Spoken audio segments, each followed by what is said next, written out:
पवन सिंह जी से आपके रिश्ते हैं भोजपुरी? मेरे सब दुनिया भर के सब अच्छे भले मुझसे बुरे किसी ने कहा कि आपको भोजपुरी बड़ी पसंद है। अब हमको आप मराठी भोजपुरी बड़ा कल्चरल डिफरेंस, और फिर पवन सिंह का नाम गाना वाना भी हिट हो रहा था, फिर आप गाने के भी शौकीन। सर मैं सभी भाषाओं के गाने सुनता हूँ। आजकल मैं भूपेन हजारिका का गाना सुनता हूँ बहुत। मैं अलग अलग, मुझे जावेद अख्तर और गुलजार बहुत पसंद है। वीर झरा वीर ज़ारा, और उस पर चित्र में उसके बहुत गाने में कौन सुनता सा हूँ। गाना? हाँ, सभी अच्छे हैं। तेरे लिए, हाँ बिल्कुल। दो और पल रुका। देखो मदन मोहन का संगीत है, उमर गए, उन्हें ट्यून बना के क्या रखे थे। कितने सालों बाद रिलीज किया गया? बहुत सुंदर है। देखो मैं मराठी सुनता हूँ, संगीत सुनता हूँ। देखो मैं आपको एक बात बताता हूँ, मुझे न किसी के इंटरव्यू से मतलब है, न कोई अखबार वाले से मतलब है।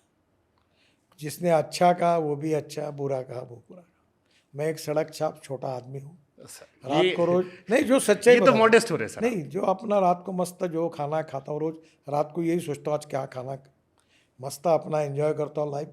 देश के लिए, समाज के लिए, घर परिवार संभाल के काम करता हूँ। जिसने मुझे अच्छा कहा उसका भी भला, जिसने मुझे बुरा कहा उसका भी बुरा।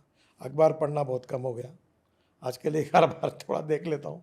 टीवी लगभग सुनता नहीं हूँ। आपकी ये जो यूट्यूब पे आते तो उसमें भी ज़्यादातर गाने सुनता हूँ।